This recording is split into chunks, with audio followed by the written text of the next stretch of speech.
আমের সিজনে পাকা পাকা আম দিয়ে করতে পারেন এরকম অসাধারণ আর খুবই দুর্দান্ত একটি রেসিপি। আসসালামু আলাইকুম everyone, welcome back to my channel. আশা করি আপনারা সবাই ভালো আছেন। আজকে আমি আপনাদের সাথে শেয়ার করব ম্যাঙ্গো কুলফি রেসিপি। আসুন সম্পূর্ণ রেসিপি দেখে নিন। প্রথমে একটি বাটিতে আমি একটি আম নিয়ে নিয়েছি। আমি একটি আমের ম্যাঙ্গো কুলফি করব, তাই একটি নিয়েছি। আপনারা যদি আমের পরিমাণ বেশি দিতে চান বা বেশি আম দিয়ে করতে চান, তাহলে আপনারা এর থেকেও বেশি আম নিতে পারেন। একদম পাকা যে আমগুলো, আমি এই আমগুলো নিয়েছি, আর আমি আমটি রূপালি আম নিয়েছি। আপনারা চাইলে যে কোনো আম নিতে পারেন। এখন আম্মু আমটা ছিলে নিয়েছে। এখন এই আমটা বেশ ভালোভাবে চটকে নিয়েছে। আপনারা কিন্তু এটাকে গ্রেট করে নিতে পারেন বা ব্লেন্ডার করে নিতে পারেন, তাহলে কিন্তু কোনো আঁশ থাকবে না। এখন আমটাকে ভালোভাবে চটকানো হয়ে গেছে। এখন আম্মু এটা থেকে আঁশ তুলে নিচ্ছে। আপনারা যদি ব্লেন্ডার বা ছেঁকে নেন বা গ্রেট মেশিনে গ্রেট করে নেন, তাহলে কিন্তু আমটা পুরোপুরিভাবে ঠিক হয়ে যাবে। হয়েছে আমার আম।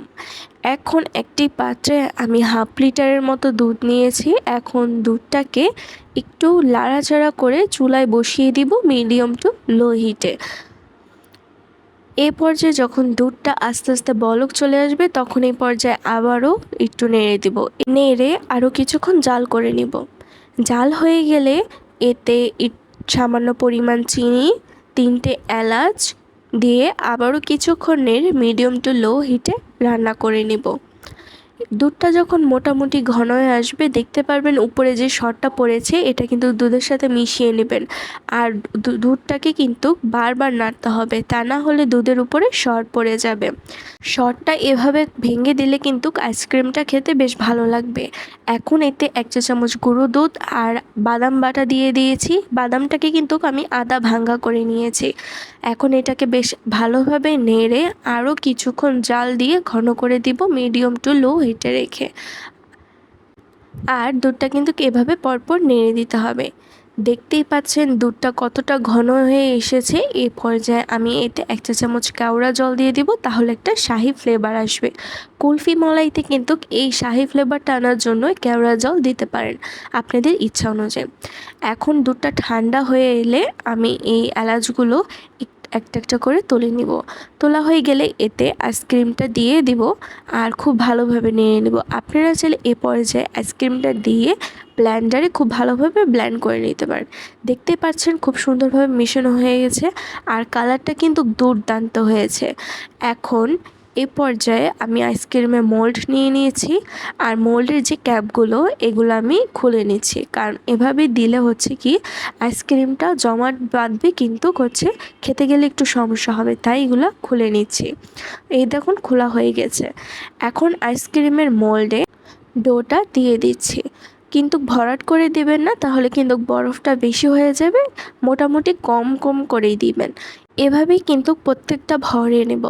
আমি কিন্তু প্রচুর পরিমাণে পুষ্টিগুণ রয়েছে। কোনো বাচ্চা যদি আম খেতে না চায়, তাহলে এভাবে আইসক্রিম করে দিতে পারেন। বাচ্চারা কিন্তু আইসক্রিম খুবই পছন্দ করে। এভাবে করে দিবেন, তাহলে কিন্তু আমের পুষ্টিগুণ দুধ সাথে অনেক কিছুই তাদের যাবে, আর সাথে অনেক পুষ্টি হবে। এভাবেই আইসক্রিমের উপরে ক্যাপগুলো বসিয়ে তারপর কাঠি ঢুকিয়ে দিয়েছি, তাহলে কিন্তু কাঠিগুলো আর বাঁকা হবে না। এভাবে আইসক্রিমের মোলটাকে 6 থেকে 7 ঘন্টা ফ্রিজে রেখে শক্ত করে নিব। 6-7 ঘন্টা পরে আইসক্রিমটা যখন ভালোভাবে জমাট হয়ে এসেছে, তখন এটা তুলে নেব। আমি আগে উপরে ক্যাপটা তুলে নিচ্ছি এক এক করে। আগে উপরে ক্যাপটা তুলে নিলেই কিন্তু আইসক্রিমটা বের করতে খুব একটা সুবিধা হবে। বাচ্চারা যদি এই আইসক্রিম পেয়ে থাকে, তাহলে কিন্তু বলবে যে সবসময় বানিয়ে রাখতে। আর বাচ্চাদের কিন্তু আইসক্রিম খুবই ফেভারিট একটা জিনিস। এখন আইসক্রিমগুলো এক এক করে তুলে নেব, আর খুবই সাবধানভাবে তুলবেন যাতে ভেঙে না যায়। আর আইসক্রিমগুলো দেখতে পাচ্ছেন কতটা সুন্দর আর প্রপারলি হয়েছে। কম খরচে আর আম দিয়ে কিন্তু এরকম ম্যাঙ্গো কুলফি মলাই বাসায় ইজিলি বানিয়ে নিতে পারবেন, আর খেতে কিন্তু দুর্দান্ত হয়েছে। এভাবে বাসায় বানিয়ে আপনারা ট্রাই করবেন আর আমাকে জানাবেন কেমন হয়েছে।